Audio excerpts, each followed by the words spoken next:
আব্দুল্লাহ ইবনে উবাই হলো সবচেয়ে বড় মুনাফিক। আপনি জানেন মুনাফিক ওই মানুষটাকে বলা হয় যার মুখ আর যার বুক এক না। বুকে একটা জিনিস আর মুখে কি আরেকটা জিনিস, উপরে আর ভিতরে দুইটা এক না। কথা বুঝতে পারছেন?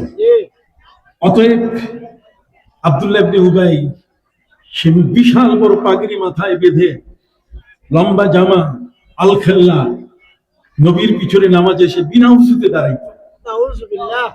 নবীজি যখন রুকুতে যেতেন তখন সে তার পিছনে মুনাফিক সাথীদের নিয়ে, ছোট্ট বাচ্চারা যেমন হাসাহাসি করে, নামাজের মধ্যে ঠিক এমনি করে হাসাহাসি করত। নবী করিম সাল্লাল্লাহু আলাইহি ওয়াসাল্লাম একবার আসরের নামাজ শেষ করে তিনি মিম্বার শরীফে বসে তিনি বললেন, শোনো, ওয়াল্লাহি ইন্নী লা আরাকুম মিন যাহরি কামা আরাকুম আমামি। আমি তোমাদেরকে পিছনে এমন ভাবে দেখি যেমন আমি সামনে দেখতে পাই। অতএব পিছনে তোমরা কি করছো আমি কিন্তু দেখছি নামাজের ভিতরে। সুবহানাল্লাহ বলেন।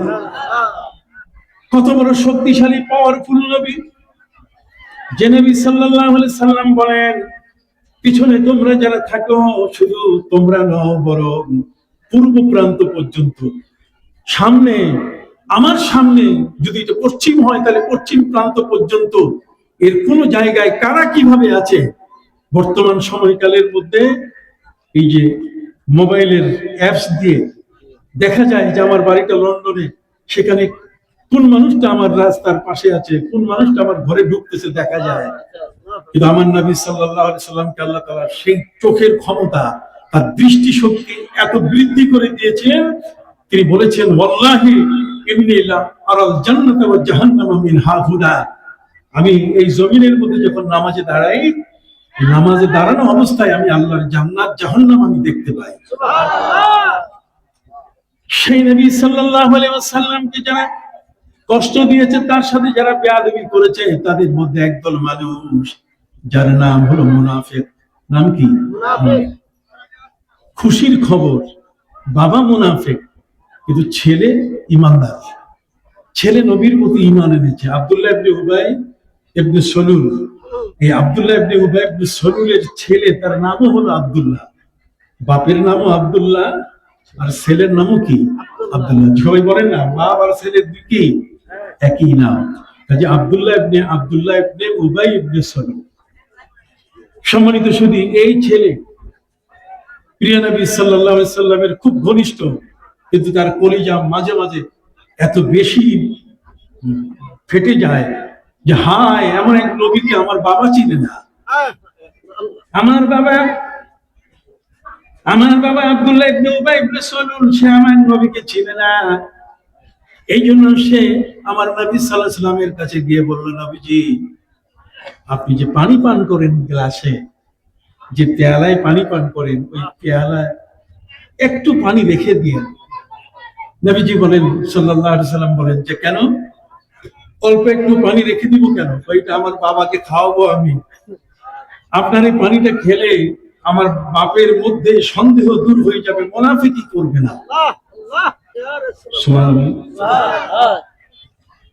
ভাই না আমার, পানি পান করা পানি কাউকে খাওয়ালে সেই পানির দ্বারা মানুষের মুনাফিকি দূর হয়। ওই পানি যদি কাউকে পান করানো হয়, তাহলে ওই ব্যক্তির অন্তরের মধ্যে যত ধরনের কালিমা আছে, হিংসা আছে, বিদ্বেষ আছে, সব কি হয়ে যায়? দূর হয়ে যায়। আব্দুল্লাহ নবীজির কাছে আবেদন করলেন, বাপের সম্পর্কে, পরিবার সম্পর্কে তার জানা, যে নবী করিম সাল্লাল্লাহু আলাইহি ওয়াসাল্লামকে সবচেয়ে বড় যে মানুষটা কষ্ট দিচ্ছে সেটা হলো আমার বাবা। অতএব সেই বাবাকে, নিয়ম তো হলো বাবা সন্তানকে ঠিক করবে। আপনি কি আমার কথাগুলো বুঝতেছেন? নিয়ম কি? বাবা তার সন্তানকে ঠিক করবে, তাকে আদেশ দিবে, তাকে পথে আনবে, ভালো পথে তাকে পরিচালনা করবে, এটা বাবার দায়িত্ব। কিন্তু এখন হয়ে গেছে কি? সম্পূর্ণ উল্টা, একটা বিপরীত জিনিস হয়ে গেল। আব্দুল্লাহ সে নবীজির কাছে গিয়ে বলছে, হুজুর, আপনার যে ঝুটা পানি, আপনি যে পানি পান করে শেষে একটু যদি রাখেন, তা আপনার ঝুটা পানিটা আমার বাপকে খাওয়ালে আমার বাপের মধ্যে যে মুনাফিকি স্বভাব, যে খাসলাত, আমার বাপের মধ্যে যে বেঈমানি কার্যক্রম গুলো, বিনা উজুতে নামাজ পড়া, নামাজকে ডিস্টার্ব করার জন্য পিছনে হাসাহাসি করা, এটা কমে যাবে আপনি যদি একটু পানি পান করেন, পড়াবার ব্যবস্থা করে দেন। প্রিয় নবী সাল্লাল্লাহু আলাইহি সাল্লাম আব্দুল্লাহ ইবনে উবাইয়ের ছেলে আব্দুল্লাহকে বললেন, ঠিক আছে, এই নাও পানির পেয়ালা, আমি এখান থেকে পানি পান করেছি, এর থেকে একটু অংশ রেখে দিয়েছি, তুমি তোমার বাবাকে খাওয়াও। তো বাবাকে খাওয়াইতে গিয়ে বাপের কাছে নিয়ে গেছে, বাবা জিজ্ঞেস করছে যে এই পানিটা কিসের পানি, কথা বলেন। আমরা সাধারণত জমজম পানি যদি নিয়ে আসি মানুষকে দিলে এটা বরকতের পানি, ঠিক কিনা? খোদার কসম, আমার নবীজির জবান যে পানিকে স্পর্শ করেছে সেটা জমজমের চেয়ে আরো মূল্যবান।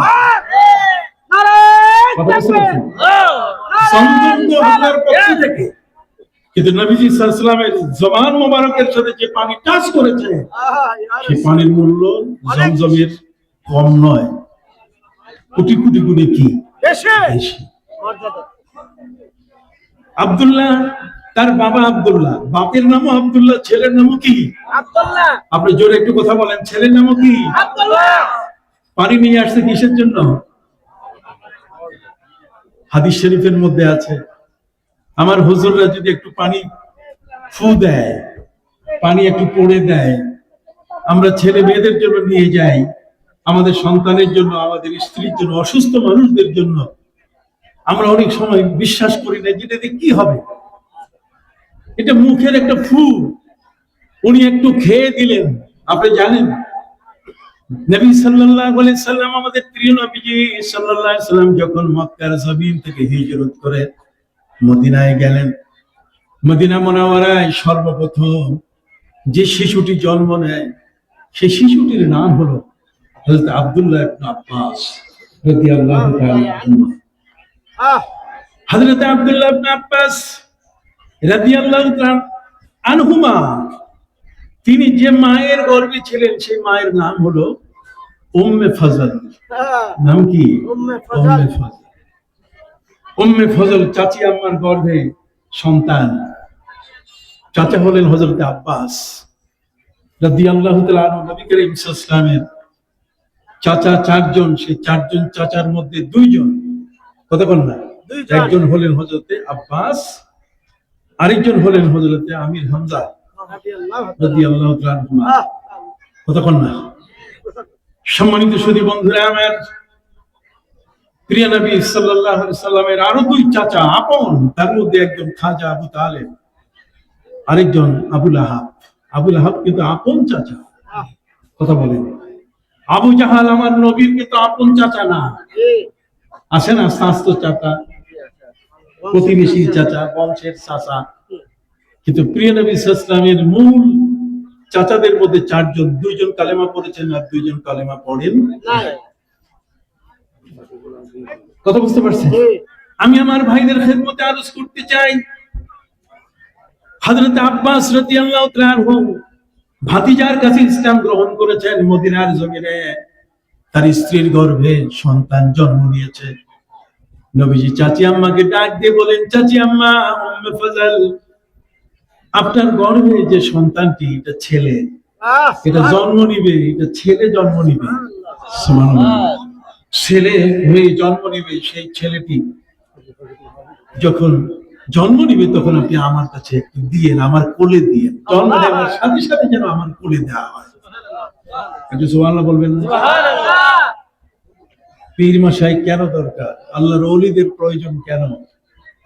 ইসলামের চিন্তাধারা আজ যারা আমাদের কাছে রাজনীতির মাঠে নিয়ে যেতে চায়, আমি তো শুরুতেই বলেছি এদেশে কিন্তু রাজনীতিতে ইসলাম আসে, এদেশে ইসলাম এসেছে আল্লাহর ওলিদের মাধ্যমে। কোন ওলিরা কিভাবে নিয়ে এসছেন আমি একটু পরে আসতেছি, তবে আপনাদেরকে আমি বলতে চাই, হযরত আব্বাস রাদিয়াল্লাহু তাআলা আনহুর স্ত্রী উম্মে ফজল, তার গর্ভে যে সন্তানটি, আমার নবী বলছেন কি ছেলে। ভাইরা আমার, তখন পৃথিবীতে আল্ট্রাসোনোগ্রাম নাই, কতক্ষণ না, এই যে আল্ট্রাসাউন্ড, আল্ট্রাসোনোগ্রাম, এগুলো কিছু ছিল না। বাচ্চাকে মায়ের গর্ভে ছেলে না মেয়ে এটা পরীক্ষা করার কোনো বিষয় কোনোভাবে সম্ভব ছিল না। প্রিয় নবী সাল্লাল্লাহু আলাইহি ওয়াসাল্লামের দৃষ্টিশক্তি ছিল এতই প্রখর যে মায়ের গর্ভে ছেলে না মেয়ে তাও তিনি দেখতে পেতেন। কথা বলেন, এই চোখের সাথে যার চোখ দেখা হয়েছে, এই চোখে চোখে যাদের মহব্বত তৈরি হয়েছে, সেই চোখগুলো এমন এক চোখ যেই চোখ অর্জন করেছিলেন হযরত ওমর ফারুক রাদিয়াল্লাহু তাআলা আনহু, যিনি মদিনার জমিনে জুমার দিনে খুতবায় দাঁড়িয়ে তিনি আকস্মিক ভাবে আগের পরের কোনো বক্তব্যের মিল নাই, তিনি বলে উঠলেন, ইয়া সারিয়াত আল জাবাল আল জাবাল, রে সেনাপ্রধান তুমি পাহাড়ের পথ ধরো, পাহাড়ের পথ ধরো। নামাজ শেষ হওয়ার পরে মুসল্লি সবাই মিলে হযরত ওমরকে জিজ্ঞাসা করলেন, ওমর, এই মসজিদে তো কোনো সেনাপ্রধান নাই, এখানে কোনো সৈন্য নাই, আমরা সবাই মুসল্লি, আপনি জুমার খুতবা দিলেন, সেই খুতবার আগে পরে মিল নাই, আগের যে সেন্টেন্স গুলো পরের যেটা আপনি বলছেন এই মাঝখানেরটার কোনো মিল নাই, এটা আকস্মিক ভাবে আপনি বললেন কেন?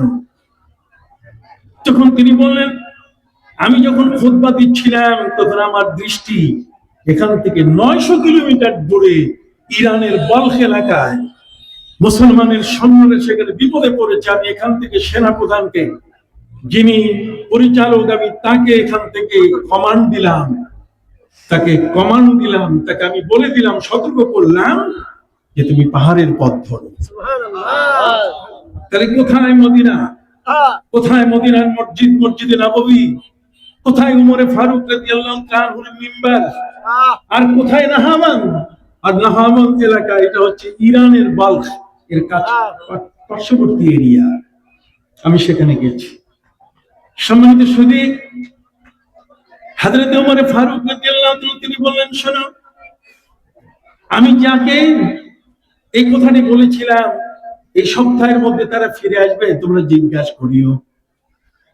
সৈন্যরা যখন ফিরে আসে তাদেরকে জিজ্ঞাসা করা হলো, গত শুক্রবার এই সময়ে কি তোমাদের কোনো বিপদ হয়েছিল? তারা বলেন, হ্যাঁ, আমরা শত্রু কবলিত হয়েছিলাম, শত্রুদের হাতে করেছিলাম, বাঁচার কোনো পথ নাই। তখন হযরত উমরের কণ্ঠের আওয়াজ আমাদের কানে ভেসে আসলো, আমাদেরকে বলা হচ্ছে যে পাহাড়ের পথ ধরো, আমরা পাহাড়ের পথ ধরে সেদিন রক্ষা পেয়েছিলাম। তাহলে ওই চোখ, যে চোখের সাথে যদি উম্মতের ঈমানের চোখ যদি এক হয়ে যায়, তাহলে সাথে সাথে সেই চোখের পাওয়ার বেড়ে যায়। তখন আর বিজ্ঞানীদের খাতা কলমে 20 কিলোমিটার পর্যন্ত দেখা যায়, অথবা 8 মাইল পর্যন্ত মানুষ সাধারণ চোখে দেখে, এটা আর থাকে না। বিজ্ঞানীদের মহাবিজ্ঞান হলো আল কোরআন, মহাবিজ্ঞানী হলেন আমাদের প্রিয় নবী মুহাম্মদুর রাসূলুল্লাহ সাল্লাল্লাহু আলাইহি ওয়াসাল্লাম। অতএব সম্মানিত সুধী, আব্দুল্লাহ, তার পিতা আব্দুল্লাহ ইবনে উবাইয়ের কাছে পানি নিয়ে আসলো। বাবা জিজ্ঞাসা করলেন, এই পানিটা কোত্থেকে নিয়ে আসছো, কি জন্য? ভাই বাবা, এই পানিটা হচ্ছে নবীজি সাল্লাল্লাহু আলাইহি সাল্লামের পান করা পানি, কিছু অংশ তিনি আমাকে দিয়েছেন। কেন? এটা তুমি যদি খাও বাবা, তাহলে তোমার মধ্যে যে মুনাফিকি স্বভাবটা আছে, তোমার মধ্যে যে ইসলাম সম্পর্কে তুমি যে শত্রুতা পোষণ করছো, তুমি যে নামাজে ডিস্টার্ব করো বাবা, এই স্বভাবটা আর থাকবে না, তুমি ভালো হয়ে যাবে। তখন এই আব্দুল্লাহ ইবনে উবাই, বেয়াদব জাতে বেয়াদব, সে তার ছেলেকে বলছে, শোনো, যে পানি তুমি নিয়ে এসেছো, শরব মুস্তাফা, শরব মুহাম্মাদিন সাল্লাল্লাহু আলাইহি সাল্লাম আফজালু, সে বলছে তুমি এটাকে সবচেয়ে উত্তম মনে করছো, কিন্তু আমি মনে করি যে তোমার মায়ের যে মদের বোতল আছে, যে মদ পান করে, ওয়া খামরু উম্মিকি ওয়া খামরু উম্মিকা আফজালু মিন শুরবে মুহাম্মদ, মুহাম্মদ সাল্লাল্লাহু আলাইহি সাল্লামের যে পানি, তার যে তোমার মা যে মদ খায়, সে মদের মূল্য বেশি। এখন ছেলে বাপের এই কথা সহ্য করতে পারে নাই, কথা বল না, বলছে তোমার মা যে মদ পান করে, সেই মদ মুহাম্মদ সাল্লাল্লাহু আলাইহি সাল্লামের পানীয় পানি যেটা, যে পানিটা তিনি পান করে রেখে দিয়েছেন ঝুটা পানি, তার চেয়ে তোমার মায়ের মদের বোতলে যে মদ থাকে সেই মদটার মূল্য কি বেশি। একটু নাউজুবিল্লাহ পড়বেন। ছেলে সহ্য করতে পারে না, ছেলে দৌড়িয়ে আসে আমার নবীর দরবারে, এসে বলে নবীজি আযিনতালি আন আকতুল আবা, কথা বুঝে গেছে, আন আকতুলু আবা, আমি আমার বাবাকে হত্যা করব, আপনি আমাকে অনুমতি দেন, আমি আর রাখবো না আমার বাবাকে পৃথিবীতে। কথা বল না, কারণ এই বাবা এত বড় মারাত্মক বেয়াদবি করেছে আপনার সাথে, আমি ছেলে হয়ে এটা আমি বরদাস্ত করতে পারি না। সুবহানাল্লাহ বলেন। এখন বিশাল প্রশ্ন, ছেলে থরথর করে কাঁপতেছে, সে বলছে আমাকে আপনি অনুমতি দেন, আমি তরবারি দিয়ে এই মুহূর্তে তার কল্লা উড়াই দেব। ঠিক আছে, আরবিটা এমনও হতে পারে, আযিনতালি আন আকতুলা আবি, আপনি কি আমাকে অনুমতি দিচ্ছেন যে আমার বাবাকে আমি হত্যা করব? কারণ একে রাখার আর প্রয়োজন নাই, যে আপনার সাথে বেয়াদবি করেছে তাকে শেষ করা দরকার। নবী করিম সাল্লাল্লাহু আলাইহি ওয়াসাল্লাম তিনি তাকে বুঝালেন যে দেখো, তোমার বাবা আমাকে গালি দিয়েছে এটা ঠিক কথা, কিন্তু আমি তো ইসলামের বাইরে যাইতে পারি না, সে তো তোমার বাবা, মামলা তো তুমি নিয়ে আসছো, এই মামলাটা তুমি দায়ের করেছো ছেলে হয়ে তোমার বাবার বিরুদ্ধে, আমি বিচারক। কথা বল না, আমার নবী হলেন কি বিচারক। বিচারক হিসাবে আমাদের প্রিয় নবী সাল্লাল্লাহু আলাইহি সাল্লাম বলছেন, শোনো, তুমি আমার কাছে তোমার পাপের বিরুদ্ধে বিচার এনেছো এবং তুমি আমার কাছে অনুমতি চাচ্ছ যে তোমার হাত দিয়ে তোমার বাবাকে হত্যা করবে, কারণ সে নবীর সাথে কি করছে? বেয়াদবি করছে। নবীর পানি মোবারকটার সাথে কি করছে? বেয়াদবি করছে। কাজেই ছেলের বড় কঠিন প্রস্তাব, আপনি আমাকে অনুমতি দিন, আমি তাকে কি করব? কতল করব। আমার নবী সাল্লাল্লাহু আলাইহি সাল্লাম এমন এক মহান নবী, জগতের পরিবর্তন আনছেন কিভাবে? পবিত্র কুরআন মজিদে আল্লাহ পাক রব্বুল আলামিন বলেন, وَإِن جَاهَدَاكَ عَلَىٰ أَن تُشْرِكَ بِي مَا لَيْسَ لَكَ بِهِ عِلْمٌ فَلَا تُطِعْهُمَا وَصَاحِبْهُمَا فِي الدُّنْيَا مَعْرُوفًا। আমার আল্লাহ বলেন, যদি মা বাবা তোমাকে আমার সাথে শিরক করতে বাধ্য করে, খবরদার শিরক করতে বাধ্য করার কারণে তুমি যদি তার উপরে অস্ত্র পরিচালনা করতে চাও, তুমি করবে না, যেহেতু তোমার মা তোমার বাবা তার রক্ত তোমার দেহে আছে। وَإِن جَاهَدَاكَ عَلَىٰ أَن تُشْرِكَ بِي مَا لَيْسَ لَكَ بِهِ عِلْمٌ فَلَا تُطِعْهُمَا। খবরদার, মা বাবাকে হত্যা করার অনুমতি নাই। ফালা তুতিহুমা ওয়া সাহিবুহুমা ফিদ দুনিয়া মারুফা, পৃথিবীতে মা বাবার সাথে যে আচরণ করতে হয় তুমি সেইভাবে তার সাথে আচরণ করো। নবীজি বলেন তারাফা, তার মানে তার সাথে রেফক, তার সাথে ভালো ব্যবহার করো। ওয়া আহসিন ইলাই, এবং তার সাথে সৎ ব্যবহার করো। আমার পানিটার কারণে সে আমার সাথে বেয়াদবি করেছে, তোমার মায়ের মদের বোতল, সেই মদের মূল্য, সেই মদের মর্যাদা নবীজির পানি মোবারকের চেয়ে বেশি, এটা বললেও আমি তোমাকে বলতে পারি না যে তুমি তার শাস্তি দাও, তাকে তুমি কতল করো। সুবহানাল্লাহ বলেন। পৃথিবীর মধ্যে একটা ইতিহাস তৈরি হয়ে গেল। এই ছেলে তার বাপের ক্ষেত্রে নবী করিম সাল্লাল্লাহু আলাইহি ওয়াসাল্লামের কাছে বহুবার সুপারিশ করেছে যে বাবাটাকে কোনো মতে একটা পথে আনা যায় কি না। কথা কি বুঝতে পারছেন? সম্মানিত সুধী বন্ধুরা, আমার সংক্ষিপ্ত ভাবে আপনাদের কাছে আবেদন করতে চাই, প্রিয় নবী সাল্লাল্লাহু আলাইহি ওয়াসাল্লামের সাথে যারা বেয়াদবি করে তারা কখনো পথ খুঁজে পায় না। আল্লাহ তাআলা আমাদের জন্য সুন্দর সঠিক পথ পাওয়ার জন্য পৃথিবীতে আল্লাহ যেমন তার জন্য দুয়ার খুলে রেখে দিয়েছেন তওবার, ঠিক তার নবীর দুয়ারও খুলে রেখেছেন। ولو أنهم إذ ظلموا أنفسهم جاءوك فاستغفروا الله واستغفر لهم الرسول لوجدوا الله توابا رحيما। যদি তোমাদের মধ্যে কেউ নবীর মদিনায়, নবীর রওজার পাশে, নবীর কাছে যদি তোমরা কেউ যাও, আর সেখানে গিয়ে যদি তোমরা নিজের গুনাহ মাফ চাও আর নবী একটু সুপারিশ করে দিলে তোমার জীবনের সমস্ত গুনাহ মাফ হয়ে যাবে, তোমার ভিতরে পবিত্রতা চলে আসবে, তুমি পৃথিবীর শ্রেষ্ঠ মানুষে পরিণত হয়ে যাবে। সুবহানাল্লাহ বলেন। নবীর রওজা মুবারকে আসতে বলা হয়েছে। ওরা তো বলে কবর জিয়ারতে যাওয়া যাবে না, দূরে সফর করা যাবে না, লা তাশুদ্দুর রিহাল ইল্লা ইলা সালাসাতি মাসাজিদা, পৃথিবীর 3টা মসজিদ ছাড়া আর কোথাও যাওয়া যাবে না, সফর করা যাবে না।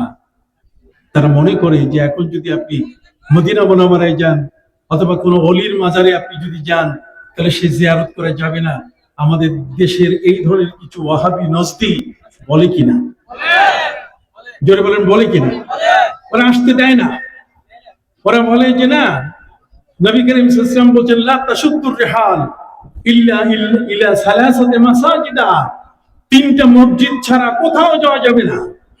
তো 3টা মসজিদ ছাড়া কোথাও যদি যাওয়া না যায় তো ওরা তো দেখি সব মসজিদ ঘুরে বেড়ায়, কতক্ষণ না, এক মসজিদ থেকে আরেক মসজিদে, এক মসজিদ থেকে আরেক মসজিদে, এক জেলা থেকে আরেক জেলার মসজিদে যায় কিনা? একটু হাত উঁচু করে বলুন না, যায় কিনা? তো ওরা তো ঠিক নাই, ফতোয়া জারি করে আমাদের উপরে, যারা আমরা সুন্নি মুসলমান নবী প্রেমিক যারা, তাদের উপরে তারা বলে যে না, মাজারের কাছে যাওয়া যাবে না। হযরত নবীজি বলছেন কুনতু নাহাইতুকুম আন জিয়ারাতিল কুবুর আলা ফাজুরুহা, আমি তোমাদেরকে কবর জিয়ারত করতে নিষেধ করেছি, এখন অনুমতি দিলাম তোমরা কবর জিয়ারত করবে।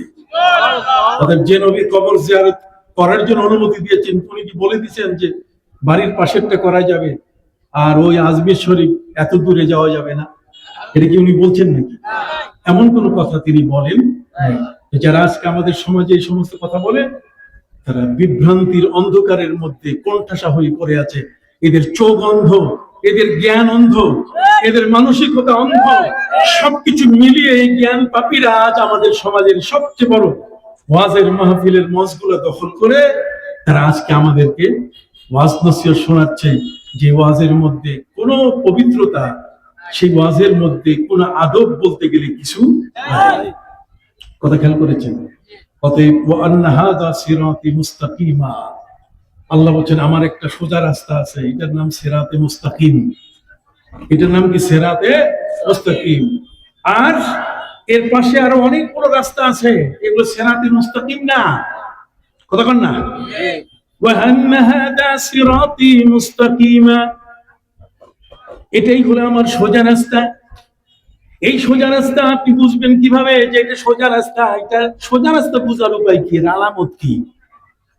সোজা রাস্তা বুঝার আলামত হলো উলাইকা মা আনআমা আল্লাহু আলাইহিম মিনান নাবিয়্যিনা ওয়াস সিদ্দীকিনা ওয়াশ শুহাদাই ওয়াস সালিহিন ইহদিনাস সিরাতাল মুস্তাকিম সিরাতাল লাযিনা আনআমতা আলাইহিম, আল্লাহ যার উপরে অনুগ্রহ করেছেন, যেই মানুষগুলোর উপরে দয়া করেছেন, সেই মানুষগুলো যে পথে চলছে সেটাই হলো কি? সিরাতে মুস্তাকিম। সুবহানাল্লাহ বলেন। আসুন সিরাতে মুস্তাকিমের পথ, আমি যাদের নাম এখানে উচ্চারণ করলাম, রিয়াসাতে রামপুর, কতক্ষণ না, যে সমস্ত মহান ওলি যাদের ইজাজতে আজকের এখানে মাহফিল, এই মানুষগুলো আপনারা যারা এসছেন, বাংলার জমিন, এই জমিন হলো হিন্দুদের অধ্যুষিত জমিন। এই জমিনে মুসলমান ছিল না। এক সময়কালে এখানে মুসলমান পাওয়া বড় কঠিন ছিল। সাহাবায়ে কেরামের একটা দল, তারা যেমন এসেছিলেন রংপুর, লালমনিরহাট, ঠিক ঠিক এমনি করে মালাবার হয়ে, চট্টগ্রাম হয়ে, তারা সিলেট হয়ে চলে গেছিলেন গুয়াংজো। তার মানে নবী করিম সাল্লাল্লাহু আলাইহি ওয়াসাল্লামের সেই সাহাবী হযরতে ওয়াক্কাস রাদিয়াল্লাহু তাআলা আনহু, যিনি গুয়াংজো চীনে শুয়ে আছেন। কথা কি বুঝতে পারছেন?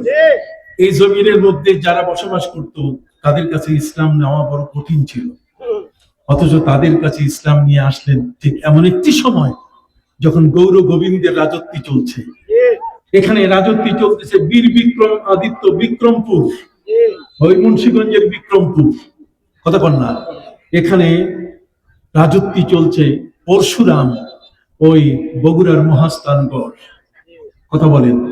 সম্মানিত সুধী, এই বাংলাদেশের পুরো জমিনটা এটা ছিল রাজা মহারাজাদের দখলে। আর সেই জমিনের মধ্যে ইসলাম নিয়ে যারা এসছেন, সুদূর বাগদাদের বড় পীর আব্দুল কাদের জিলানী রহমতুল্লাহ আলাইহি, দুই নাতি এই বাংলাদেশের জমিনের মধ্যে এসছেন। তার মধ্যে একজন হলেন হযরত শাহ মাকদুম রূপস রহমতুল্লাহ আলাইহি, আরেকজন হলেন শাহ মিরান, যিনি নোয়াখালীতে শুয়ে আছেন।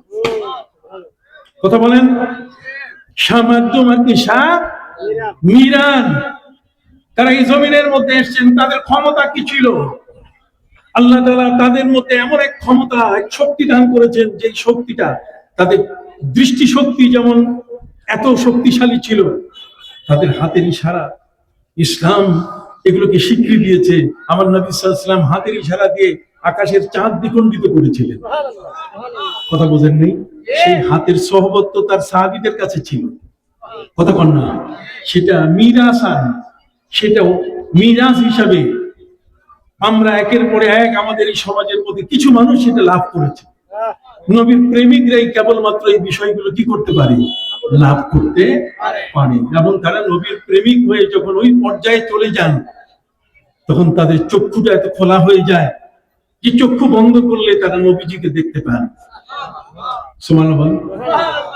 আমি প্রায় বলি, হযরতে সুফি ফতে আলী ওয়াইসি রহমতুল্লাহ আলাইহির কাছে একবার কিছু ওয়াহাবি মার্কা আলেম বুখারী শরীফ কাঁধে নিয়ে তার কাছে এসে বলছেন যে, সুফি সাহেব, আপনি মিলাদ কিয়াম করেন, আপনি ইয়া নবী সালাম আলাইকা বলেন, ইয়া নবী সালাম আলাইকা আপনি পাইছেন কই? এটা কোন জায়গায় আছে?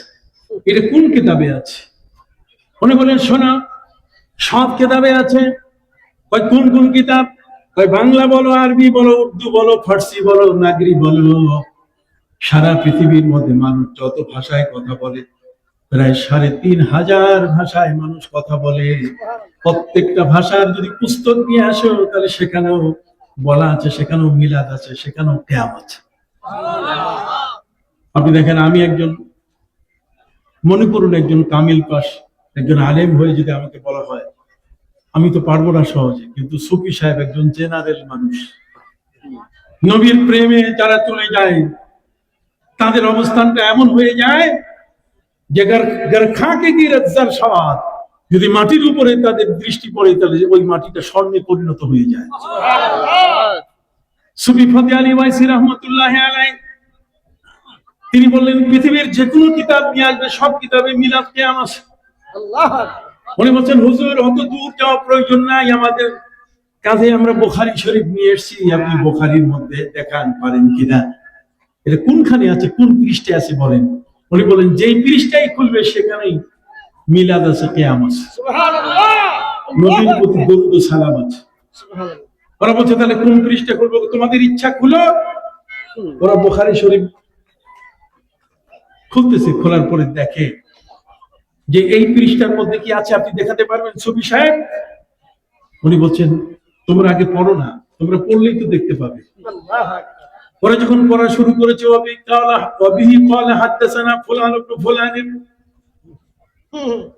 অমুকে অমুকে আমার কাছে হাদিস বর্ণনা করছেন, অমুক নবী করিম সাল্লাল্লাহু আলাইহি ওয়াসাল্লাম থেকে হাদিস নিয়ে এসেছেন, তিনি বলতেছেন হাদাসানা রাসূলুল্লাহ সাল্লাল্লাহু আলাইহি ওয়াসাল্লাম।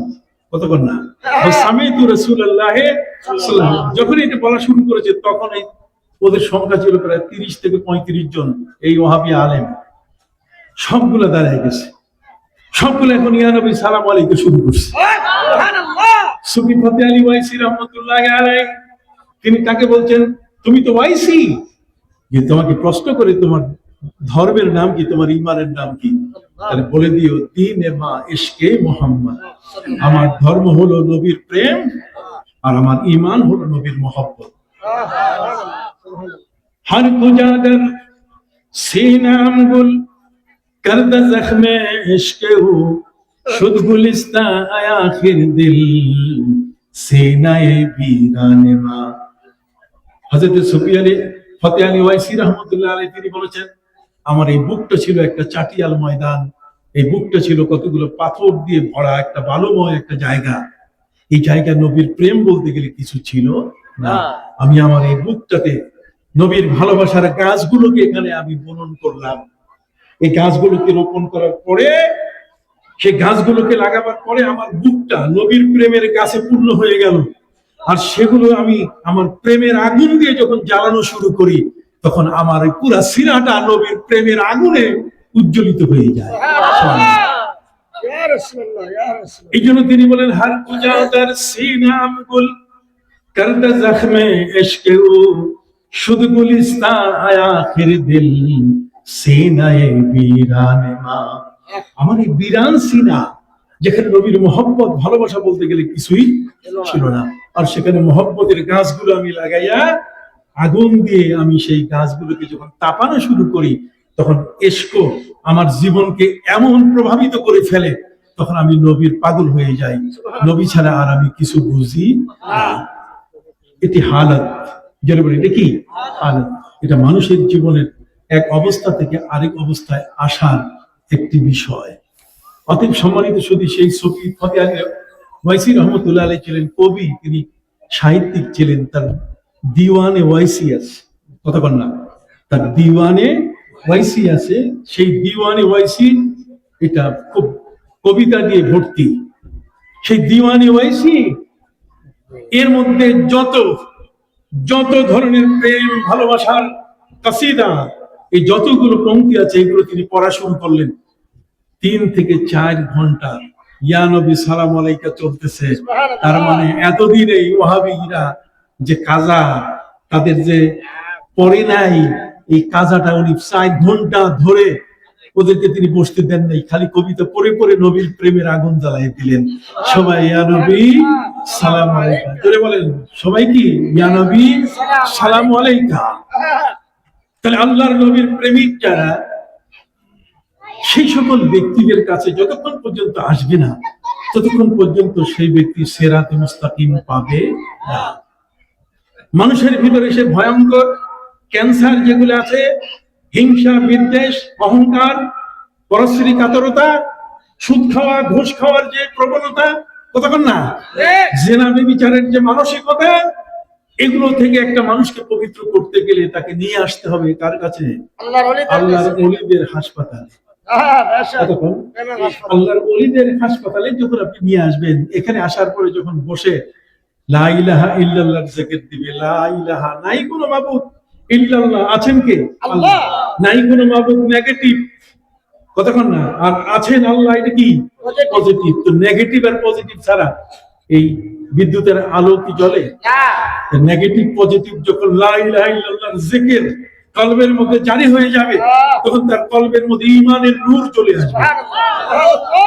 তখন ওই লোকটা তার চোখ দিয়ে সে ওই মদিনার জমিনের অতটুকু জায়গা দেখবে না, সে দেখতে পাবে না হামান ওই 900 কিলোমিটার দূরের পথ তার জন্য দেখা সহজ হয়ে যাবে। বরফের আব্দুল কাদের জিলানী রাহমাতুল্লাহি আলাইহি, সম্মানিত সুধী, তিনি আসরের উযু করতেছিলেন, কথা বলেন, এই আসরের উযু করাকালীন সময়ে তার কানের মধ্যে আওয়াজ আসলো প্রায় 300 মাইল দূরে পাহাড়ি এলাকায় একজন মহিলা, তিনি ডাক দিচ্ছেন, ইয়া গাউস আগিসনি। কি ডাক দিচ্ছেন? ইয়া গাউস আগিসনি, হে গাউস আপনি আমাকে সহযোগিতা করুন। ওরা বলে এটা শিরক, ওরা তো শিরকের বিশাল ভর্তি, এই বড় ধরনের থলি নিয়ে ওরা নামছে, কথা বল না। যে মুয়াহিদ, ফতোয়া হলো যে মুয়াহিদ, যে আল্লাহকে আল্লাহ বলে স্বীকার করেছে, সেই ব্যক্তি যদি বলে আম্বাতার রাবিউল বাকলা, আম্বাতার রাবিউল বাকলা, তার মানে এবার ফসলটা খুব ভালো হয়েছে, কতক্ষণ না, এই যে বসন্তকাল ফসলটাকে সুন্দর করে দিয়েছে, এতে সে মুশরিক হবে না। কথা বুঝতে পারছেন? যেহেতু সে তাওহীদ পন্থী, তার মুখে আল্লাহর একত্ববাদ আছে, তো আল্লাহর একত্ববাদ ব্যক্তি যদি মুখ দিয়ে বলে দেয়, তার এই মুখের বলাটা এতে শিরক হবে না। যেটা বলেন কি হবে না? শিরক হবে না। অতএব সম্মানিত সুধী বন্ধুরা আমার, জগতের মধ্যে এই ধরনের ব্যক্তি যারা, আল্লাহ তাআলা যাদেরকে মনোনীত করেছেন, যারা আল্লাহর ওলি হয়েছেন, সেই ওলিদের চোখের দৃষ্টি এটাও শক্তিশালী কম না। হযরত বাইজিদ বুস্তামি রাহমাতুল্লাহি আলাইহি একটা গাছের নিচে বসা, জোরে বলি কোথায়? গাছের নিচে বসা, তিনি ধ্যানে মগ্ন। আপনি জানেন আল্লাহর ওলিদের চিল্লা আর আমাদের চিল্লার মধ্যে কি আছে? আল্লাহর ওলিরা চিল্লা করে পাহাড়ে, যেহেতু নবী করিম সাল্লাল্লাহু আলাইহি ওয়াসাল্লাম চিল্লা করছেন কোথায়? পাহাড়ে। মুসা আলাইহিস সালাম তিনি চিল্লা করছেন তুর পাহাড়ে। নবী করিম সাল্লাল্লাহু আলাইহি ওয়াসাল্লাম তিনি চিল্লা করছেন কোথায়? হেরা পর্বত। হযরত নবী নূহ আলাইহিস সালাম তিনি তার অবস্থান নিয়েছিলেন জুদি পাহাড়ে। কোথায়? ওয়াস্তাওয়াত আলাল জুদি, জুদি পাহাড়ে। ইসলামের পাহাড়ের একটা বিশাল বিশাল একটা বিষয় আছে। অতএব আমাদের প্রিয় নবী সাল্লাল্লাহু আলাইহি ওয়াসাল্লাম তিনি মুরাকাবা, তিনি বিশেষ ধ্যানে তাহাল্লুস, বিশেষ ইবাদতে আত্মনিয়োগ করলেন হেরা পর্বতে। হেরা পর্বতের একটা জায়গায় একলা, কেউ নাই, একটা পাহাড়ের মধ্যে একটা গুহায়, একটা কবরের মতো জায়গায় বসে তারপরে একাকী থাকেন। দেখি 40 দিনের সিল্লা কারে কয়, কতক্ষণ না? সেখানে সাপ আসবে, সেখানে কে আসবে? সাপ আসবে, বিচ্ছু আসবে, অন্যান্য হিংস্র প্রাণীরা আসবে, কেউ ক্ষতি করবে না। সবাই মিলে, আপনি নবীর প্রেমিক, সবাই মিলে আপনাকে সহযোগিতা করবে। সেই প্রেম তো আপনার মধ্যে থাকতে হবে। এখন যদি বলেন যে না, গোশত কিনে নিয়ে আসছি মসজিদের ভিতরে, এটা কে জানি চুরি করে নিয়ে গেছে, কথা কর না, টাকা এটা পকেটের মধ্যে ছিল, সেটাও মসজিদ থেকে কি হয়ে গেছে? চুরি হয়ে গেছে। এতগুলো মানুষ চুরি হলো কেন? না না না, যারা চিল্লাকাশি করবে, যারা চিল্লা দিবেন, তাদের চিল্লাটা এতই মূল্যবান চিল্লা যে সেখানে যখন তিনি ঢুকবেন আল্লাহর নাম নিয়ে, তখন কিন্তু পৃথিবীর কোন প্রাণী তাকে আর আঘাত করবে না, তাকে আক্রমণ করবে না, পৃথিবীর কোন প্রাণী তার পাশে আসবে না, বরং যে আসবে তাকে সালাম দিয়ে যাবে। নবী প্রেমিকদেরকে প্রাণীরা চিনে, জোরে বলেন, নবী প্রেমিকদের কে চিনে? আমি 2-4টা উদাহরণ আপনাকে দেই। সম্মানিত সুধী, শাহ মাকদুম রূপস রহমতুল্লাহ আলাইহি চোখের মধ্যে পর্দা করে নেকাব লাগাইয়া তিনি হাঁটতেন। আমরা যদি চোখের মধ্যে চশমা লাগাইছি রে ঠিক কথা, কিন্তু এইভাবে যদি চোখ বন্ধ করে দিই তাহলে সামনে দেখবো, চলা যাবে? কিন্তু বাংলাদেশের এবং ভারতের 2 জন আল্লাহর ওলি এসছেন, যে 2 জন ওলি তারা চোখের মধ্যে পর্দা লাগাইয়া রাস্তা হাঁটতেন, রাস্তা পার হইতেন চোখের নেকাব, চোখ ঢেকে। তার মধ্যে একজন হলেন শাহ ওলিউল্লাহ মুহাদ্দিস দেহলভী রহমাতুল্লাহ আলাইহি, আর একজন হলেন শাহ মাকদুম রূপস। রূপ মানে মুখ, মুখমণ্ডল, আর পোষ মানে ঢাকা। রূপস মানে মুখ ঢাকা, একে বলে রূপস। এটা হচ্ছে মাসকুলিন জেন্ডার, এটা হচ্ছে পুরুষবাচক শব্দ। আর এটার স্ত্রীবাচক ফেমিনিন জেন্ডার হলো রূপসী। রূপসী তাকে বলে যে মুখ ঢেকে চলে, কিন্তু এখনকার রূপসীরা মুখ ঢাকে না, কথা কন না। এখনকার রূপসীরা কি করে? একেবারে মুখ কলা করে, তাদের চোখ দেখা যায়, কপাল দেখা যায়, তাদের পেট দেখা যায়, তাদের পিঠ দেখা যায়, কথা কন না। তাদের আবরণ গুলো সব এমন যেগুলো দিয়ে তার গোটা দেহের অঙ্গগুলো স্পষ্ট হয়ে যায়। নাউজুবিল্লাহি মিন যালিক। আমাদের দেশের রূপসী এমন নারী, আর তাদেরই কেউ কেউ শোনা যায় প্রশংসা করছে এত বেশি যেটা বলার মতো না, মাথা নষ্ট। কথা বুঝতে পারছেন? যাই হোক বন্ধুরা আমার, শাহ মাকদুম রূপস রহমতুল্লাহ আলাইহি রাজশাহীর বোয়ালিয়ায় যখন দত্তবাবুরা প্রতিদিন একজন মুসলমানকে ধরে ধরে জবাই করে তার রক্ত দিয়ে হোলি খেলা খেলছে, কত বড় দুর্দিন। অমুসলিমরা, দত্তবাবুরা, এই দত্তবাবুরা প্রত্যেক দিন এক একজন মুসলমানকে লিস্টে এনে নাম্বার অনুযায়ী তাদেরকে হত্যা করে তার রক্ত দিয়ে হোলি খেলা খেলে। যদি এই অবস্থা হয় তাহলে এটা ঠেকাবে কেমনি? মুসলমানের তো সেই শক্তি নাই, সেই পরমাণু অস্ত্র নাই। মুসলমানের একমাত্র পরমাণু অস্ত্র হচ্ছে আল্লাহর মদদ। যারা বলেন কি? আল্লাহর মদদ, নবীর মোহাব্বত। একই মাহকাম আমল পায়হাম মোহাব্বতে ফাতে আলম জিহাদে জিंदगी में ये है मरदूत शमशीर। একই মাহকাম, যদি আল্লাহর প্রতি তোমার অবিচল বিশ্বাস থাকে, হ্যাঁ, আমল পায়হাম, আর আমল যদি তোমার ঠিক থাকে, নামাজ, রোজা, হজ, যাকাত, পোশাক আদি সবগুলো যদি কি ঠিক থাকে, আর মোহাব্বতে ফাতে আলম, বিশ্ববিজয়ী মুহাম্মদ রাসূলুল্লাহ সাল্লাল্লাহু আলাইহি ওয়াসাল্লামের প্রতি যদি তোমার মোহাব্বত থাকে, তাহলে তিনটাই মিলে তোমার একটা তরবারি হয়ে যাবে। তোমার এই তরবারিকে ভাঙ্গার মতো, তরবারিকে পরাস্ত করার মতো ক্ষমতা কারো নাই। হযরতে বড় পীর আব্দুল কাদের জিলানী রাহমাতুল্লাহি আলাইহি তিনি জানতে পেরেছিলেন যে রাজশাহীর বোয়ালিয়ায় মুসলমানদেরকে এইভাবে মারা হচ্ছে। তখন তিনি তার দুই নাতি পাঠাইতেন যে যাও ওখানে জায়গায় ঠেকাও। তারা যখন আসেন তাদের হাতে কোনো অস্ত্র ছিল না, কিচ্ছু ছিল না। দাদার ওজিফা, দাদার কাছে যে ওজিফা পেয়েছিলেন, যে আমলগুলো পেয়েছেন, সে আমলগুলোই হচ্ছে তাদের জীবনের কি সম্পদ। সম্মানিত সুধী, এখানে আসার পরে, রাজশাহীতে আসার পরে শামাদ্দুল রূপস রহমতুল্লাহ আলাইহি তিনি দেখতে পেলেন যে তার চোখের সামনে মুসলমানদের কল্লা পাথরের মধ্যে ঢুকাই দিয়া আলাদা করে তার রক্ত দিয়ে হুলি খেলা খেলছে। তিনি দেখে অবাক হয়ে গেলেন। ঘটনা তো সত্য, আল্লাহর ওলিদের দেখলেই কিন্তু বোঝা যায় যে মানুষটা আল্লাহর ওলি। চেহারা সুরতের মধ্যে যে নুরানি অবস্থা থাকে, সেই নুরানি অবস্থাটা এত ঝলক মারে, এটা দিয়ে কিন্তু একজন মানুষের মধ্যে প্রাথমিক একটা ছাপ পড়ে যায়। ওই মানুষটা তার প্রতি বায়াস্ট হয়ে যায় এবং ওই লোকটা তার আমলগুলো নেওয়ার চেষ্টা করে। সম্মানিত সুধী, শামাদ্দুল রূপস রহমতুল্লাহ আলাইহির কাছে একজন মহিলা ছোট্ট একটা বাচ্চা কোলে নিয়ে এসে বলছে, হুজুর, আমার এই ছোট্ট শিশুটা আগামীকালের লিস্টে আছে। আগামীকালকে আমার চোখের সামনে আমার এই শিশুটিকে মেরে ফেলা হবে, তার রক্ত দিয়ে গুলি খেলা হবে। হুজুর, আমি তো কোনো দিশা পাচ্ছি না, আপনি যদি আমাকে একটু সহযোগিতা করেন। উনি বলেন, শোনো মহিলা, আজকে সন্ধ্যার সময় পাশেই যে পদ্মা নদী, রাজশাহী শহরের সাথে কি আছে?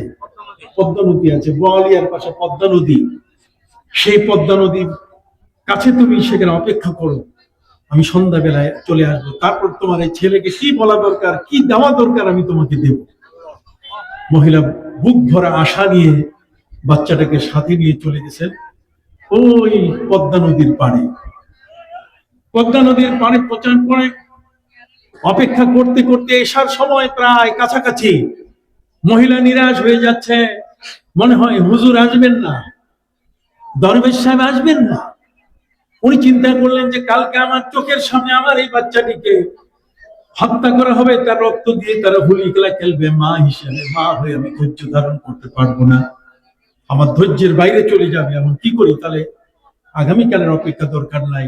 মা তার শাড়ির আঁচলে বুকের সাথে তার শিশুটিকে বেঁধে নিয়ে এরপর তিনি সিদ্ধান্ত নিলেন যে তিনি পদ্মা নদীতে ঝাঁপ দিয়ে পড়বেন, লাফিয়ে পড়বেন। পদ্মা নদীতে তিনি আত্মাহুতি দিবেন, সেখানে তিনি মৃত্যুবরণ করবেন, পানিতে লাফ দিয়ে তার জীবন শেষ করবেন।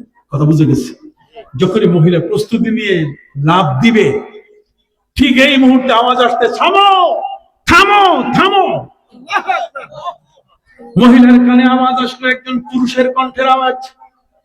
পুরুষের কণ্ঠের আওয়াজ শুনে মহিলা থেমে গেলেন, দাঁড়িয়ে গেলেন, অপেক্ষা করছেন এই আওয়াজটা আসলো কোত্থেকে। তিনি দেখতে পেলেন যে কুমিরের পিঠের উপরে ওই দরবেশ সাহেব, উনি কুমির তাকে পিঠে বহন করে করে নৌকার মতো নিয়ে আসতেছে। সুবহানাল্লাহ বলেন। যারা আল্লাহর ওলি হয় তাদেরকে পৃথিবীর প্রাণীরা কি চিনে? কথা বল না? পৃথিবীর প্রাণীরা তাদেরকে কি চিনে? আগুন চিনে, পানি চিনে, কি চিনে না? আগুন হযরতে নবী ইব্রাহিমকে চিনে নাই, পানি হযরতে নবী মুসাকে চিনে নাই। আপনি হাত উঠে বলেন না চিনেছে কিনা? এগুলোকে এখন ভুলে যাওয়া হচ্ছে, এগুলো এখন ওয়াজে নাই, এগুলো ওয়াজ থেকে সরে গেছে, এগুলো ওয়াজ থেকে আমাদের থেকে বিচ্ছিন্ন হয়ে গেছে। আমরা এখন মনে হয় একটা ভাসমান অবস্থার মধ্যে পড়ে আছি। সত্যটাকে কেউ জানি বলতেছে না, সত্যটাকে কেউ যেন আমাদের কাছে উপস্থিত করতেছে না। আপনি কি বুঝতে পারছেন? পৃথিবীতে একটা নজরেই তো যথেষ্ট। কথা বলেন। আকাশের চাঁদ দ্বিখণ্ডিত হওয়া মানে কি মুসলমানের হাতের আঙ্গুলের শক্তি কমে নাই, এটা আছে। এই যে ইন্ডেক্স ফিঙ্গার, এটার নাম হচ্ছে ইন্ডেক্স ফিঙ্গার, তার মানে এটা শাহাদাত আঙ্গুল। এটা এমন একটা শক্তি, এই শক্তিতে এটাতে যদি কারো দিকে তাকানো যায় তাহলে সেই ব্যক্তি পথে আসা ছাড়া আর অন্য কোনো উপায় নাই। কথা বুঝতে পারছেন? সম্মানিত সুধী, হযরতে বড় পীর আব্দুল কাদের জিলানী রহমতুল্লাহ আলাইহি, আল্লাহ তাআলা তাকে এমন ওলি সম্রাট বানিয়েছিলেন, সমস্ত ওলির কাঁধের উপরে যার পা, সেই বড় পীর আব্দুল কাদের জিলানী রহমতুল্লাহ আলাই, তিনি বাঘের পিঠে চলাফেরা করতেন। বাঘের পিঠে কি চলাফেরা করতেন। এখনো শাহজালাল ইয়েমেনি রহমতুল্লাহ আলাইহির সাথে যারা আসছেন, এই সিলেটের জমিনে বেশ কিছু মাজার আছে যে মাজারে এখনো বাঘ এসে বসে থাকে, বড় বড় অজগর সাপ সেখানে এসে কি বসে থাকে। আল্লাহর ওলিদের সোহবত, আপনি বলবেন যে একটা প্রাণী তার আবার সোহবত কি, একটা প্রাণী তার আবার দেখার আশা কি, কি বলেন আপনি, অবাক কাণ্ড। আমার নবী সাল্লাল্লাহু আলাইহি ওয়াসাল্লামকে দেখার জন্য সাপ আল্লাহর কাছে আবেদন করেছিল যে আল্লাহ তো নবীকে দেখাও। আল্লাহ তার নবীর ট্রানজিট পয়েন্ট যেখানে নবী করিম সাল্লাল্লাহু আলাইহি ওয়াসাল্লাম হিজরতের সময় 3 দিনের জন্য আশ্রয় নেবেন সেই জাবালে সৌর, সেই সৌর নামক পাহাড়ের সেই গুহার মধ্যে আমার নবী সেখানে আশ্রয় নেবেন। সাপকে বলছে তুমি ওই জায়গায় অপেক্ষা করো, আমার নবীকে দেখতে পাবে। কথা বুঝতে পারছেন? সেই সাপ হযরত আবু বকর সিদ্দিক রাদিয়াল্লাহু তাআলা নবীজির সঙ্গী, প্রিয় নবী সাল্লাল্লাহু আলাইহি ওয়াসাল্লামের যেন ক্ষতি কিছু করতে না পারে এই জন্য তিনি কাপড় ছিঁড়ে ছিঁড়ে ওই গুহার ছোট ছোট ছিদ্রগুলো বন্ধ করছিলেন। সব ছিদ্র বন্ধ হয়েছে কিন্তু একটা ছিদ্র বাকি ছিল, সেখানে তিনি তার পা দিয়ে ওই ছিদ্রটা বন্ধ করলেন যাতে নবীকে কোনো বিচ্ছু অথবা কোনো প্রাণী যেন তার কোনো ক্ষতি না করে, কোনো হিংস্র এই ধরনের কোনো বিচ্ছু যেন তার কোনো ক্ষতি না করে। কিন্তু সেখানে ছিল কে? সাপ। ওই সাপটি বারবার নক করতেছে আবু বকর সিদ্দিককে যে তুমি আমার দুয়ার খুলে দাও, আমি 2 নয়নে আমার নবীকে একটু দেখব। সম্মানিত সুধী, সেখানে আবু বকর সিদ্দিককে বিষয়টা উপলব্ধি করতে পারেন নাই। এক পর্যায়ে সাপ বলছে যে না, তোমাকে কামড়াইয়াও পা সরাই দিয়ে হলো আমার নবীকে আমি দেখবো। তাই হয়েছে, সুবহানাল্লাহ, তাই হয়েছে।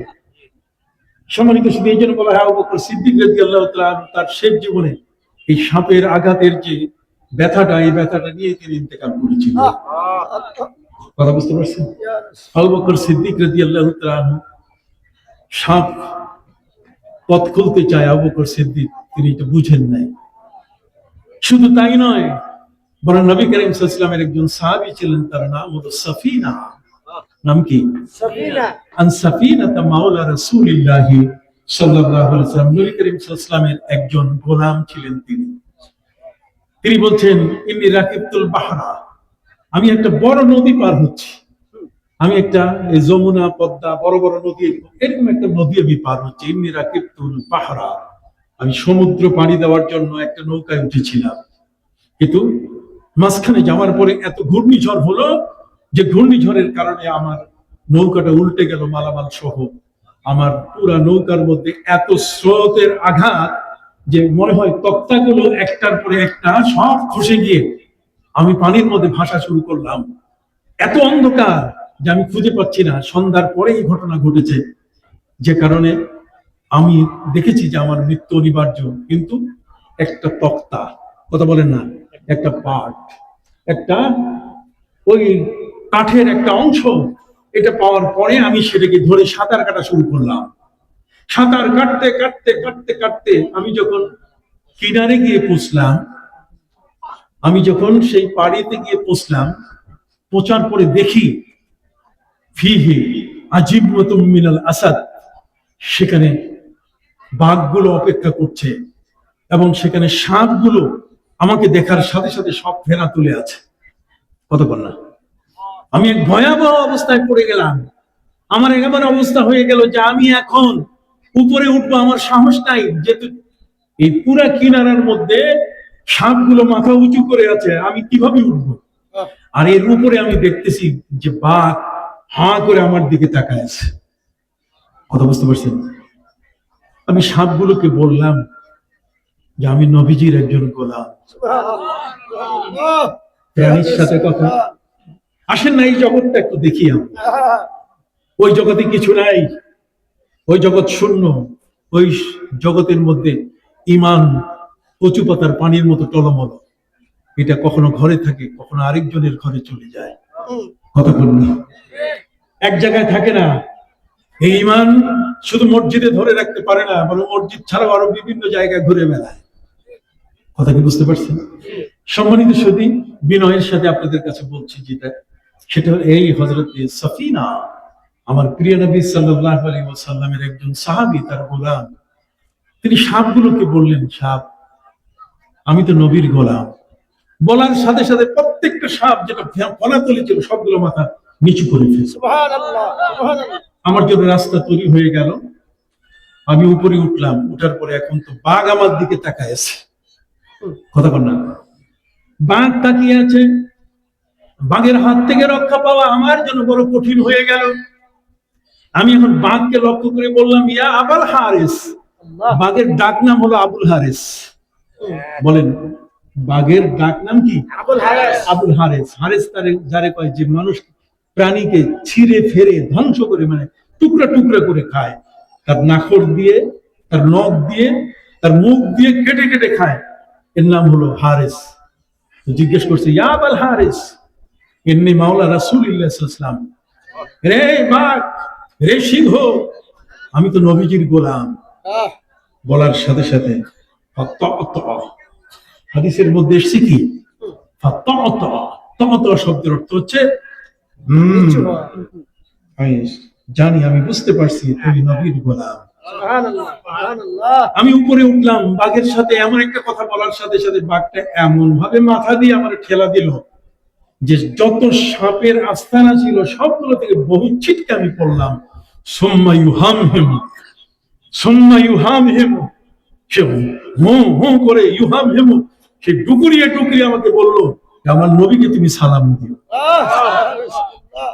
সম্মানিত সুধী বন্ধুরা আমার, যদি সাপ আমার নবীকে চিনে, আমার নবীর কথা শুনে যদি তার ফনা নিচে নিয়ে আসে, বাঘ যদি মাথা নিচু করে বলে, হ্যাঁ আমি মুহাম্মদ সাল্লাল্লাহু আলাইহি ওয়াসাল্লামকে চিনি, অতএব তুমি তার উম্মত, তোমাকেও আমি কি চিনলাম, এটা অসম্ভব কিছু? জোরে বলেন। নবীর সাহাবী হযরত ইউলা ইবনে মুররা, নাম কি? হযরত ইউলা ইবনে মুররা রাদিয়াল্লাহু তাআলা আনহু, তিনি বলছেন, কুনতু ফি সাফারিন মা'আন নবী সাল্লাল্লাহু আলাইহি ওয়াসাল্লাম ফাস্তাযাল্লা নবী সাল্লাল্লাহু আলাইহি ওয়াসাল্লাম তাহতা শাজারা সুম্মা নামা। আমি নবীজির সাথে একটা সফরে ছিলাম। নবী করিম সাল্লাল্লাহু আলাইহি ওয়াসাল্লাম প্রচন্ড রৌদ্রের কারণে তিনি একটা গাছের নিচে বিশ্রাম নেওয়া শুরু করলেন। বিশ্রাম নিতে নিতে নবী করিম সাল্লাল্লাহু আলাইহি ওয়াসাল্লাম ঘুমিয়ে পড়লেন। ফাজাআতিশ শাজারাতু মিন আসলিহা, আমরা পাশে যারা নবীর সাহাবী আমরা সজাগ ছিলাম, নবী ঘুমাচ্ছেন। এই মুহূর্তে আমরা দেখতে পেলাম একটা গাছ, তার শেকড় সহ, তার যে শেকড় আছে না গাছের শেকড়, এই শেকড় সহ পুরা গাছটা উপরে উঠে মানুষ যেমন হাঁটে ঠিক এমনি করে ওইভাবে হেঁটে হেঁটে নবীজির কাছে চলে আসলো। সুবহানাল্লাহ, সুবহানাল্লাহ। ফাজাআতিশ শাজারাতু মাশিয়া, মাশিয়াতান, চলে আসলো পায়ে হেঁটে। তারপরে তার ডাল এবং তার পাতাগুলো এমন ভাবে নবী সাল্লাল্লাহু আলাইহি ওয়াসাল্লামের গায়ের উপরে সে এলিয়ে দিল যে নবীকে মনে হয় জড়াই ধরে আছে। সুম্মা রাজাআত ইলা আসলিহা, এরপর এই গাছটা আবার তার নিজের জায়গায়, যেখান থেকে সে উঠে আসছে সেখানে গিয়ে আগের মতো তার শেকড় ভিতরে গেল, সেভাবে সে দাঁড়িয়ে গেল। প্রিয় নবী সাল্লাল্লাহু আলাইহি ওয়াসাল্লাম যখন ঘুম থেকে উঠলেন, ফাযাকারনা লাহু যালিক, প্রিয় নবী সাল্লাল্লাহু আলাইহি ওয়াসাল্লামকে আমি জানালাম, হুজুর ওই যে একটা গাছ, সেই গাছটা শেকড় সহ উপরে উঠে মানুষের মতো হেঁটে হেঁটে আপনার কাছে এসে তার ডালপালা পাতাগুলো এলিয়ে দিয়ে এমন ভাবে জড়িয়ে ধরলো, মনে করছি যে মনে হয় মা তার সন্তানকে এইভাবে আদর করতেছে। এ নবী কি দেখলাম আমরা, সে তো গাছটা তো আবার সেখানে ফিরে চলে গেছে, আগের মতো হয়ে গেছে। নবী করিম সাল্লাল্লাহু আলাইহি ওয়াসাল্লাম তিনি বলেন, ইন্নাহা শাজারাতুন ইস্তাযানাত রাব্বাহা, ইন্নাহা শাজারাতুন ইস্তাযানাত রাব্বাহা, এটা হচ্ছে এমন একটা গাছ যে আল্লাহর কাছে আবেদন করছে যে আল্লাহ তোর নবীকে মহব্বত করার একটু সুযোগ করে দিন। তাহলে গাছ নবীকে মহব্বত করে কিনা? আপনার কথা বলেন, গাছ নবীকে মহব্বত করে কিনা? প্রাণী জগৎ আমার নবীকে কি মহব্বত করে। অতএব নবীকে যারা মহব্বত করে, এই ধরনের আল্লাহর ওলিরা, তাদেরকেও প্রাণী জগৎকে মহব্বত করে। হুনাইনের যুদ্ধে হযরত সাদ রাদিয়াল্লাহু তাআলা আনহু আরেক ঘটনায় আফ্রিকার জঙ্গলে, সেখানে তিনি বলেছিলেন, ইয়া আইয়াতুহাল হাশারাত, রে বনের প্রাণীরা, হিংস্র প্রাণীরা, উখরুজু মিনহা, বের হয়ে যাও, নাহনু মিন আসহাবে রাসূলিল্লাহ সাল্লাল্লাহু আলাইহি ওয়াসাল্লাম, আমরা প্রিয় নবীজির সাহাবী, আজকের রাতটা আমরা এখানে থাকবো, অতএব তোমরা হিংস্র প্রাণীরা বের হয়ে যাও। সেখানে সিংহ সিংহী তাদের শাবককে নিয়ে, সাপ তার ডিমগুলো নিয়ে, বাচ্চাগুলো নিয়ে, হিংস্র প্রাণী মশা মাছি থেকে যা কিছু আছে সবগুলো বের হয়ে গেল। নবীর সাহাবীরা সেখানে রাত্র যাপন করলেন। অতএব সম্মানিত সুধী, হযরতে শামাদ্দুর রূপস রহমতুল্লাহ আলাইহি সেই মহিলার কাছে তিনি আসতেছেন কি কুমিরের পিঠে সওয়ার হয়ে। সুবহানাল্লাহ বলেন। কুমিরের পিঠে সওয়ার হয়ে আসে। মহিলা দেখে অবাক হয়ে গেল যে হুজুর সাধারণ পোশাকে এতক্ষণ ওই মজলিসে তিনি ছিলেন, আর সেই হুজুর এখন কিসে? কুমিরের পিঠে। একটু একিনটা বাড়ছে কিনা? জোরে বলেন, একিনটা বাড়ছে কিনা? মহব্বতটা বাড়ছে কিনা? মহিলা বলছে হুজুর, হুজুর বললেন শোনো, তোমার সন্তান, তোমার ছোট বাচ্চাটাকে অন্য কিছু করার নাই, শুধু আমি ফু দিব। কি দিব? দেখছেন, ট্যাবলেটের শক্তি নাই। ট্যাবলেট খাওয়াই আপনি গোটা দেহটাকে আপনি এমন করতে পারবেন না যেটাতে কোনো অস্ত্র চালানো যাবে না। বরং আল্লাহর ওলিদের ফুর দাম এত বেশি। কথা বোঝা গেছে?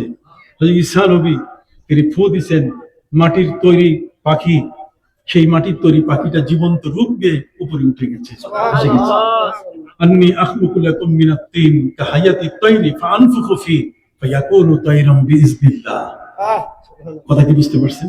সম্মানিত সুধী, হযরত শাহ মাকদুম রূপস রহমতুল্লাহ আলাইহি তিনি কি দিলেন? ফু দিলেন। ফু দেওয়ার সাথে সাথে এই বাচ্চাটির গায়ের মধ্যে ফু লাগছে কি লাগে নাই, আপনি এটা বুঝবেন কেমনে? এটা বোঝা হবে আগামীকাল লিস্টে। দেখি তার গায়ের পশমটা ফেলতে পারি কি, কাটতে পারি কিনা। পরের দিন ওই দত্ত বাবুদের কাছে দেওয়া হলো। শাহ মাকদুম রূপস রহমতুল্লাহ আলাইহি বলে দিয়েছিলেন, তোমার ঘরে যত সুন্দর করে বাচ্চা সাজানো যায়, তুমি তার চোখে সুরমা লাগিয়ে, মাথায় তেল দিয়ে সুন্দর করে সাজিয়ে ওদের হাতে দিয়ে দিও, তারপর তুমি দেখবে রেজাল্ট কি হয়। পরের দিন যখন ওই পাথরের গর্তের মধ্যে মাথাটা ঢুকাইয়া এরপরে তারা তার গায়ে ছুরি মারা শুরু করলো, তাদের অস্ত্র দিয়ে আঘাত করা শুরু করলো। সম্মানিত সুধী, আস্তে আস্তে দেখা গেল যে একটা পশম তো কাটছেই না, বরং যেখানে মারতেছে সেখানেই ওই তরবারিটা, এর আল যেটা আছে এটা ভেঙে যাচ্ছে, এর শান যেটা সব ভেঙে যাচ্ছে। সাথে সাথে সবাই মিলে তারা বলল যে না, এটা বদ নর, এই নরটা সুবিধা না, ওর মায়ের কাছে দিয়ে দাও। সুবহানাল্লাহ বলেন। তাহলে আল্লাহর ওলিদের ক্ষমতা আছে কিনা? সম্মানিত শুধু পদ্মা নদীর ভাঙ্গরে রাজশাহী পুরা শহরটা যখন নদী গর্ভে বিলীন হয়ে যাচ্ছে, তখন শাহ মাকদুম রূপস রহমতুল্লাহ আলাইহির কাছে আসছে। ওই ডিসি সাহেবের কাছে যায় নাই, কতক্ষণ না, এটা নির্বাহী অফিসার সাহেবের কাছে যায় নাই, মন্ত্রী সাহেবের কাছে যান নাই, প্রেসিডেন্ট সাহেবের কাছে যায় নাই, সব এই রাজশাহীবাসী, রাজশাহী শহরের সমস্ত বাসিন্দা একজন অলির হাতে, যার কাছে কিচ্ছু নাই, যার মুখে শুধু কোরআনের আয়াত, হাতে আছে মাত্র তসবিহ, তার কাছে এসে বলছে যে হুজুর, এই পদ্মার ভাঙ্গনে তো আমরা শেষ হয়ে গেলাম, নদী গর্ভে গোটা শহর বিলীন হয়ে যাচ্ছে, হুজুর একটু দোয়া করেন। উনি বলছেন ঠিক আছে, দোয়া তো করবো একটু পরে, আগে ওকে শাসন করে নেই। তার পায়ে ছিল দুটো খড়ম, এই খড়মের মধ্যে ডাইন পায়ের খড়ম, এটা হাতে নিয়ে তিনি সজোরে পদ্মা নদীর দিকে নিক্ষেপ করে বলেন, পদ্মা থাম, থাম, আর এক চুল বাড়বি না। খড়ম সেখানে চলে গেছে, আর এক চুল সামনে বাড়ে নাই। এখনো দরগা ঘাটে রাজশাহীতে সেখানে একটা খড়ম আছে, আরেকটা খড়ম কি নাই। ওদেরকে যদি বলেন, ওরা বলবে আমাদেরকে এইটা কোনো কথা হইল, এটা কোনো কথা হইল, এটাকে ওরা মানতে চায় না। আমরা বলি সুরমা নদীর উপরে 360 জন সাথীকে সাথে নিয়ে শাহজালাল ইয়ামানী রহমতুল্লাহ আলাইহি একটা জায়নামাজের উপরে পার হয়ে গেছে। কি বলেন, ঠিক কিনা? গৌর গোবিন্দের বাড়ির সামনে গিয়ে আজান দেওয়া হয়েছে, সে আজানে তার 6 তলা বিল্ডিং মাটির সাথে বসে গেছে। ওরা বলছে এটা কোনো কথা হইল? হ্যাঁ, আজানের এত শক্তি। আর আজানের শক্তি যদি না হয়, ওয়াজ্জিন ফিন নাস বিল হজ্জ ইয়াতুকা রিজালান ওয়া আলা কুল্লি দামির ইয়াতিনা মিন কুল্লি ফাজ্জিন আমিক। ইব্রাহিম, তুমি হজের আজান দাও। আর সেই হজের আজান ইব্রাহিম নবী দিতে গিয়ে প্রশ্ন করলেন, এটা কয়জন মানুষ শুনবে? আমার আশপাশে তো কোনো মানুষ নাই। তখন আল্লাহ তাআলা বললেন যে আশপাশে থাকবে কি থাকবে না, কার কানে পৌঁছাতে হবে কি হবে না, এটা দায়িত্ব কার? আমার। আজান আজান হচ্ছে, এটা এমন একটা আহ্বান, এটা মিনারে মিনারে যখন আজান হয় তখন শয়তান পালানো শুরু করে, বলা হুজুরা, শয়তান পায়জামা নষ্ট করে পালানো শুরু করে। আজানের শক্তি এত বড়, আজান জিন জাতি সহ্য করতে পারে না, কথা বল না। এই যে দুষ্ট জিন আছে যেগুলো, সেগুলো মুসলমানের আজানকে সহ্য করতে পারে না। এই জন্য আপনি দেখবেন কোন জিনগ্রস্ত রোগীর কানে যদি আজান দেয়, ওইটা পালাবার চেষ্টা করবে, আর থাকবে না। কথা কি বুঝতে পারছেন? আমি এই কারণে আপনাদের কাছে সংক্ষিপ্ত ভাবে যেটা বলতে চাই, আজকের সামাদ্দুম রূপস রহমতুল্লাহ আলাই তার খরম দিয়ে তিনি ওই নদীকে শাসন করার কারণে পদ্মা সামনে আসতে পারে নাই। এই ধরনের মহান ওলিরা আমাদের দেশে আছেন কিনা, যাদের কারণে মাথার টিকিটা এটা উঠাই দিয়ে মাথায় টুপি পড়ছে, কোনো লজ্জা নাই, কোনো সরব নাই, কিচ্ছু নাই। আপনি আমেরিকার একটা মানুষের মাথায় আপনি টুপি দিয়ে তার রাখতে পারবেন না, কথা বুঝতে পারছেন? আপনি ওই সমস্ত ইউরোপের মানুষদের মাথায় আপনি টুপি দেন, রাখবে না। যাদের মাথায় টিকি ছিল, আল্লাহর ওলিরা টিকির বদলে কি দিয়েছেন? টুপি দিয়েছেন। যাদের ছিল ধুতি, তাদেরকে তারা ইসলামের পোশাক দিয়েছেন, লুঙ্গি দিয়েছেন, কথা বল না। এই যে তাদের মুখে দাঁড়িয়ে এসছে মা বোনদের মধ্যে পর্দা, কুশিদা, এই সব আইন তৈরি করার কারণে জেনা বেবিচার থেকে মানুষ বেঁচে গেছে। আল্লাহ নামের জিকির করতে করতে তাদের সিনার মধ্যে আল্লাহ নাম থেকে এমন ভাবে অঙ্কিত করেছেন যে গোটা দেহের পশমে পশমে আল্লাহ আল্লাহ জিকির শুরু হয়ে যায়। আরে তাকবীর, আরে রিসালাত, ওলি আল্লাহ যেখানে আমরা আছি সেখানে। মনসুর হাল্লাজের মতো একজন ব্যক্তি, কথা বল না, মনসুর হাল্লাজের মতো একজন ব্যক্তি আমাদের কিন্তু তাসাউফের সিলসিলায় একজন ব্যক্তি, কথা বল না। সে মনসুর হাল্লাজ, ওনাকে যখন আনাল হক, আমি সত্য, এটা বুঝতে গিয়ে আলেমরা ভুল করলো। আমাদের দেশে অনেক এমন আলেম আছেন যিনি একটা ছোট্ট কথা নিয়ে এটাকে এদিক সেদিক করে টরে মানুষকে বিভ্রান্ত করে, কথা করে না। মনসুর হাল্লাজের আনাল হক এই শব্দটি এত বড় কঠিন একটা শব্দ, এটা সহজে কেউ বুঝতে পারে নাই। মনসুর হাল্লাজ, তিনি, তাকে বন্দী করা হলো, যেই জেলখানায় বন্দী করা হয়েছে সেই জেলখানায় তিনি জিকির যখন করতেন, যখন তিনি বলতেন লা ইলাহা, তখন জেলখানাও থাকতো না, প্রহরী থাকতো না, কিছুই থাকতো না, পুরো মাঠ, শুধু মাঠ ছাড়া আর কিছু দেখা যায় না। আর যখন ইল্লাল্লাহ বলেন তখন কি? তখন জেলখানাও ঠিক থাকে, প্রহরী ঠিক থাকে, জেলার ঠিক থাকে, কনস্টেবল ঠিক থাকে, সবকিছু ঠিক থাকে। আপনি কথা কি বুঝতে পারছেন? কাজে ওয়া আন্না হাযা সিরাতি মুস্তাকিমান ফাত্তাবিউহু। মাওলানা জহিরুল ইসলাম ফরিদী সাহেব আসছেন, তাকবীর দেওয়া লাগে না? নারায়ে তাকবীর, নারায়ে তাকবীর, নারায়ে রিসালাত। আমরা রিসালাতের মানুষ, ঠিক না? নারায়ে রিসালাত, নারায়ে গাউসিয়া। হযরত মাওলানা জহিরুল ইসলাম ফরিদী সাহেব আমার খুব আদরের, কথা বুঝতে পারছেন? আমি এখনই শেষ করে দেব। আপনারা জানেন আমরা আপনাদের সামনে যে কথাগুলো বলছি সেটা হলো ওয়া আন্না হাযা সিরাতি মুস্তাকিম। আল্লাহ বলেন আমার একটা পথ আছে, সেই পথটা হলো সোজা পথ।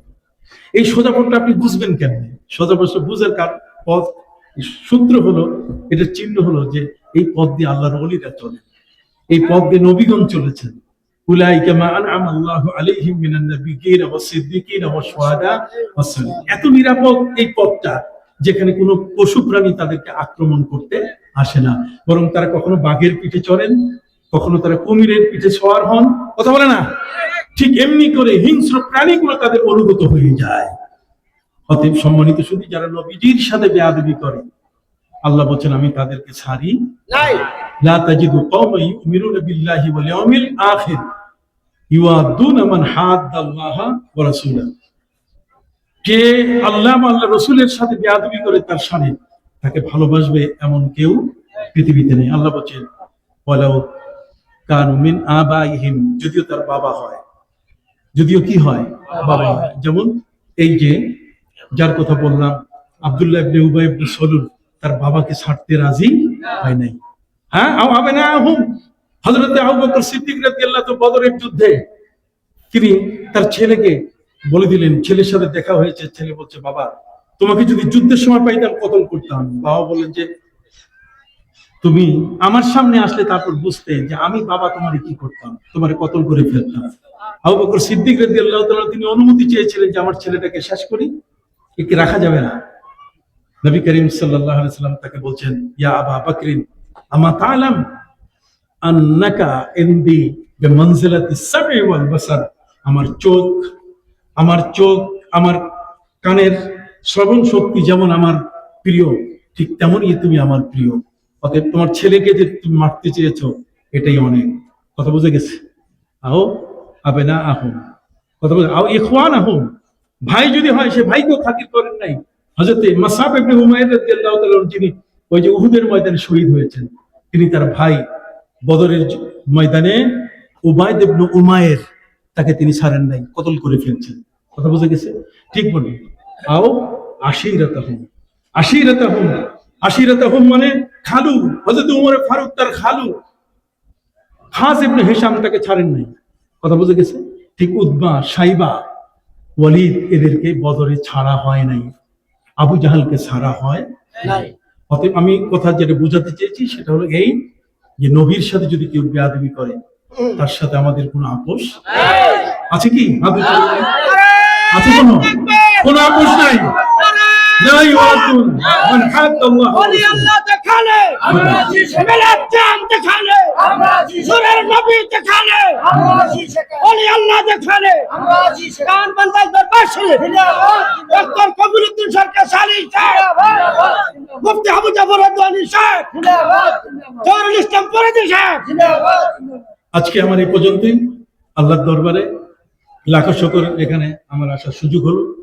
আপনাদেরকে একটি কথা শেষে বলে যাই, সে কথাটি হলো যে আল্লাহর ওলিরা হলেন এমন, এটা হচ্ছে আমাদের দেহের মধ্যে যে সমস্ত ক্যান্সার আছে, হিংসা, বিদ্বেষ, মানুষের প্রতি অহংকার আছে না, এই সমস্ত ক্যান্সার রোগের হাসপাতাল হলো আল্লাহর ওলিদের দরবারে। কাজে এখানে আসলে মানুষ আল্লাহমুখী হয়ে যাবে, আর এখানে ছাড়া যদি অন্যখানে যায় তাহলে সে আল্লাহমুখী হওয়ার কোনো সুযোগ নাই। আরেকটা কথা বলেছি, তুমি মনে রাখবেন যে বাংলাদেশে রাজনীতির মাধ্যমে ইসলাম আসে নাই, আসছে ওলিয়া উলিয়াদের মাধ্যমে। কাজে সেই ওলিয়া উলিয়াদের প্রতি যেন আমাদের শ্রদ্ধাটা ঠিক থাকে। সবাই ভালো থাকেন, সবার প্রতি শ্রদ্ধা রেখে আজকের মতো এখানে শেষ করলাম। আসসালামু আলাইকুম ওয়া রাহমাতুল্লাহি ওয়া বারাকাতুহু।